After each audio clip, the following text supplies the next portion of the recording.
George Soros lahir dengan nama Georgi Schwartz pada tanggal 12 Agustus 1930 di Budapest, Kerajaan Hungaria. Ia terlahir di keluarga Yahudi yang kaya raya. Ibunya Elizabeth berasal dari keluarga pemilik toko sutra yang sukses.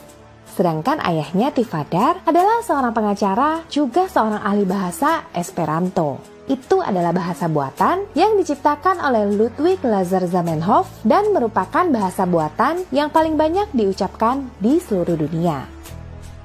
Tahun 1933, Partai Nazi berhasil menguasai Jerman dan Adolf Hitler menjadi penguasa tunggal di negara tersebut.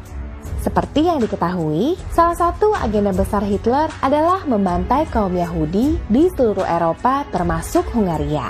Maka pada tahun 1936, keluarga Soros mengubah nama mereka dari Schwartz menjadi Soros. Hal ini dilakukan untuk menutupi darah Yahudi mereka dari Nazi. Di samping itu, Tifadar juga menyukai nama Soros karena itu adalah palindrom dan memiliki arti yang bagus. Sekedar informasi, palindrom adalah sebuah kata yang jika dibaca dari depan maupun dari belakang akan menghasilkan ucapan yang sama. Kata Soros jika dibaca dari belakang juga tetap Soros. Sedangkan untuk arti nama Soros dalam bahasa Hungaria berarti penerus yang dirancang. Dan dalam bahasa Esperanto berarti akan membumbung tinggi. Pada tahun 1944, Nazi berhasil menduduki Hungaria. Semua bangsa Yahudi Hungaria telah ditargetkan dalam operasi Final Solution for the Jewish Question. Operasi ini sudah pernah dijelaskan dalam video catatan-catatan edisi Adolf Hitler part kedua. Monggo bagi yang belum nonton. Tifadar membeli dokumen palsu yang menyatakan keluarganya adalah orang Kristen. Hampir semua orang Yahudi adalah penganut ajaran Judaisme. Jadi dengan dokumen tersebut, mereka bisa mengelabui Nazi dan selamat dari operasi Final Solution tersebut. Penyamaran ini semakin meyakinkan saat George Soros muda menyamar sebagai anak baptis dari seorang pejabat Hungaria yang kebetulan memiliki seorang istri Yahudi juga. Dalam masa kependudukan Nazi, Tifadar tidak hanya menyelamatkan keluarganya, ia juga membantu banyak keluarga Yahudi lainnya untuk mendapatkan dokumen yang sama. Soros sangat bangga menyaksikan kepahlawanan ayahnya. Ia menyebut bahwa tahun 1944 adalah tahun paling bahagia dalam hidupku. Pada tahun 1945, keluarga Soros selamat dari pengepungan Budapest, di mana pasukan Soviet dan Jerman bertempur dari rumah ke rumah melalui kota, hingga akhirnya Jerman meninggalkan Hungaria. Tahun 1947, Soros merantau ke Inggris dan melanjutkan kuliah di London School of Economics. Namanya keluarga perantau, keuangan mereka pun pas-pasan. Untuk mengurangi beban finansial keluarga, ia bekerja sebagai porter kereta api dan sebagai pelayan restoran. Meski begitu, George Soros mampu mengenyam pendidikan tinggi. Ia mendapatkan sarjana sains pada tahun 1951 dan gelar Master of Science pada tahun 1954. Kemudian, ia juga menerima gelar Doctor of Philosophy dari University of London. Pada tahun 1954 pula, Soros mengirim CV ke hampir semua bank di London, hanya mendapatkan 2 panggilan saja. Ia pun memulai karir finansialnya dengan bekerja di bank investasi Singer and Friedlander. Awalnya, ia ditempatkan pada posisi juru tulis, namun kemudian pindah ke Departemen Arbitrage. Di departemen inilah, ia mendalami dan menyukai trading. Salah satu teman kantornya yang bernama Robert Mayer menyarankan Soros untuk melamar pekerjaan di rumah pialang milik ayahnya, F.M. Mayer di New York. Tertarik dengan pekerjaan tersebut, Soros pun pergi ke New York, Amerika pada tahun 1956 dan bekerja sebagai trader di F.M. Mayer.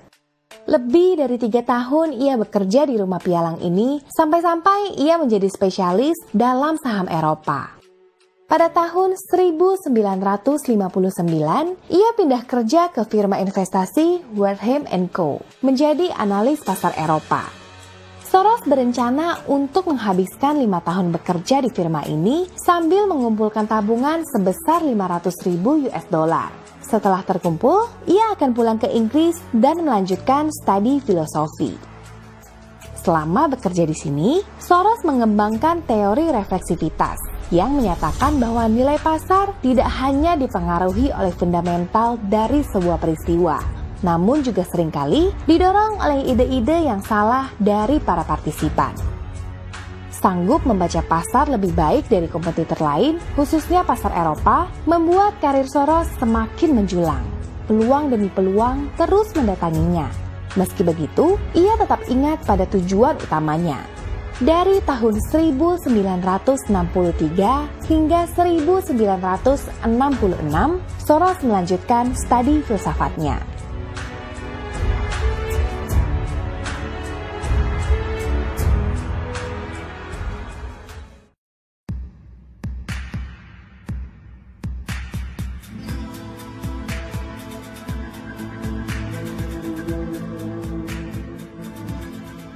Tahun 1969, George Soros mendirikan Soros Fund Management dan menjadi chairman. Ia mendirikan perusahaan ini bersama dengan Jim Rogers, Stanley Druckenmiller, dan beberapa eksekutif lainnya, termasuk 2 putra Soros. Namun, Soros yang memegang kendali atas dana investor. Kemampuan memprediksi pasar dan keputusan investasinya yang berani membuat perusahaan ini bertumbuh dengan pesat. Para investornya pun sangat senang dengan imbal hasil investasinya. Pada masa itu, total dana kelolaan Soros mencapai 12 juta US dollar. Mereka mengambil performance fee sebesar 20%. Rekening tabungannya pun kian gemuk. Sampai tahun 1981, dana kelolaan Soros Fund bertumbuh pesat menjadi 400 juta US dollar. Meski terkenal kehebatannya dalam memprediksi pasar, bukan berarti Soros tidak pernah salah. Pada tahun 1987 contohnya, Soros secara tepat memprediksikan pasar saham dunia akan mengalami crash.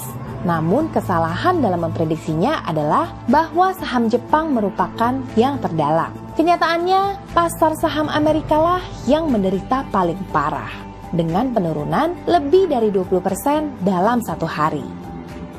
Soros Fund kehilangan 300 juta US dollar selama crash tersebut. Meski begitu, imbal hasil rata-rata tahunan investasi Soros Fund di tahun tersebut masih profit belasan persen. Pada tahun 1992, Soros berhasil menebus kesalahannya. Ia memprediksikan bahwa Inggris akan mengalami devaluasi.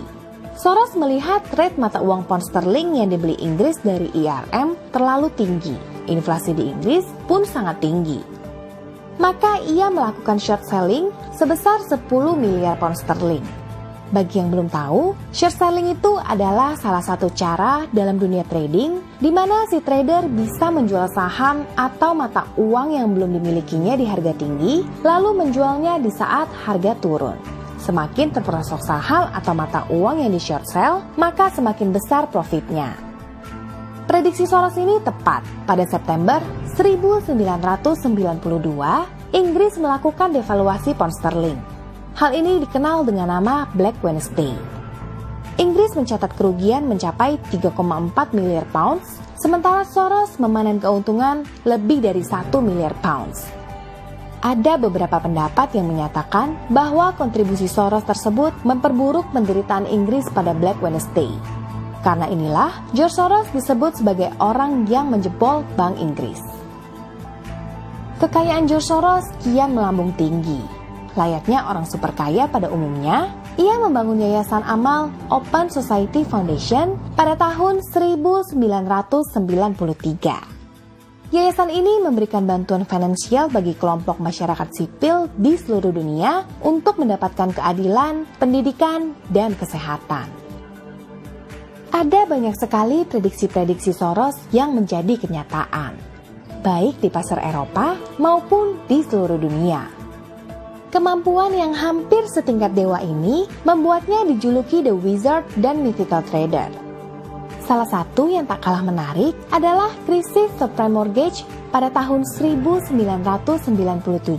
sampai 1998 yang menyebabkan krisis moneter Asia, tak terkecuali Indonesia. George Soros disebut-sebut sebagai dalang di balik krisis moneter 1998 di Indonesia, Thailand, Malaysia, Filipina, dan Korea. Sampai-sampai Perdana Menteri Malaysia pada saat itu, Mahathir Mohamad, menyebut Soros tidak bermoral. Perusahaan Soros yang telah berganti nama menjadi Quantum Fund mengambil tindakan yang serupa dengan Black Wednesday. Kali ini, ia terapkan terhadap baht mata uang Thailand. Dengan modal kurang dari 1 miliar US dollar, Soros berspekulasi atas baht. Benar saja. Tak selang berapa lama, nilai baht terjun bebas hingga 60% melawan US dollar. Quantum Fund yang telah memanen keuntungan fantastis menarik modalnya dari Thailand. Apa yang dilakukan Soros terhadap baht membuat tragedi krisis ekonomi seantero ASEAN. Indonesia pun terkena efek dominonya. Krisis moneter 98 menyebabkan Indonesia terpuruk ke dalam masa-masa yang paling kelam. Melihat apa yang telah ia lakukan terhadap dunia, tidak heran jika nama Soros menjadi magnet besar bagi teori-teori konspirasi. George Soros menjadi pusat dari teori konspirasi itu sendiri. Hampir semua hal dikaitkan dengan namanya.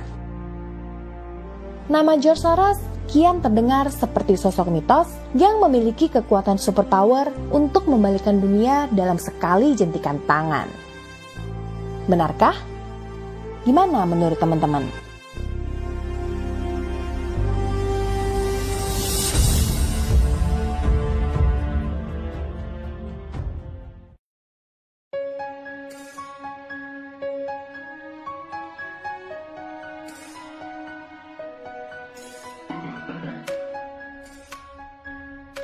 Seperti yang disebutkan sebelumnya, George Soros adalah magnet bagi teori konspirasi.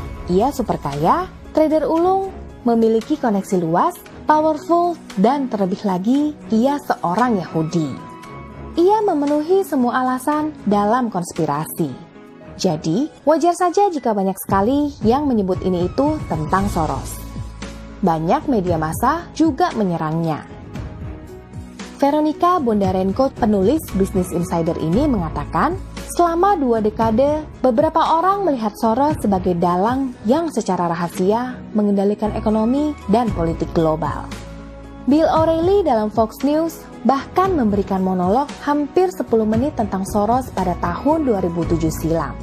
Ia menyebut Soros sebagai ekstremis dan mengklaim bahwa dia berbahaya. Jurnalis London Times David Aronovich juga secara teratur menerbitkan artikel yang menyalahkan Soros atas apapun yang dianggap salah olehnya. Tidak hanya dari kalangan jurnalis, tuduhan dari para pemimpin negara pun berdatangan. Pada tahun 2018, Presiden Turki Recep Tayyip Erdogan secara terang-terangan mengatakan bahwa Soros berada di balik pendanaan teroris selama insiden Gezi. Pria ini menugaskan orang untuk memecah belah bangsa dan menghancurkan mereka, kata Erdogan. Pada 22 Oktober 2018, sebuah paket berukuran cukup besar ditemukan di kotak pos sebuah mansion mewah milik Soros. Pada alamat pengirim tertera Florids. Paket ini tampak mencurigakan, polisi pun dipanggil, dan FBI juga segera mendatangi TKP. Dalam paket yang terbungkus bubble wrap itu, ditemukan foto Soros yang ditandai dengan X berwarna merah. Selain itu, ada pipa plastik sepanjang 6 inch, jam kecil, baterai, kabel, dan bubuk hitam. Terdapat 15 paket serupa lainnya yang dikirim ke rumah mantan Presiden Barack Obama, mantan Sekretaris Negara Hillary Clinton, dan beberapa petinggi Partai Demokrat. Beruntung, tidak ada satupun dari paket itu yang meledak. Dari hasil pelacakan FBI, mengacu pada sebuah van putih yang berstiker pro-Trump dan anti-Demokrat yang terparkir di supermarket di Florida. Segera media sayap kanan mengklaim bahwa itu adalah operasi palsu yang bertujuan untuk merusak citra Donald Trump dan Partai Republik. Lou Dobbs dari Fox Business mengetweet, Fake news, fake bombs. Siapa yang mungkin dapat keuntungan dari begitu banyak kepalsuan? Segera internet pun dibanjiri tuduhan bahwa plot bom adalah tipuan yang diorganisir oleh Soros sendiri. Donald Trump mengutuk tindakan tercela tersebut. Ketika seorang audiens berteriak, "Soros, penjarakan dia!" Trump tampak geli. Atas insiden paket bom tersebut, seorang pria Florida yang bernama Cesar Sayok ditangkap. Salah satu teori mengatakan bahwa Sayok bukanlah pendukung Partai Republikan. Namun, seorang rekan kerja Sayok mengatakan kepada BBC bahwa Sayok mengirim pizza dengan fan yang berstiker pro-Trump dan kerap berargumen dengan pelanggan jika mereka memiliki poster Demokrat di rumah mereka. Pada hari ditemukannya paket bom tersebut, Sayok mempost sebuah gambar meme di sosmednya. Meme dengan wajah Soros dan tulisan "Dunia telah sadar akan kengerian George Soros". Sayok akhirnya dinyatakan bersalah dan dijatuhi hukuman 20 tahun penjara.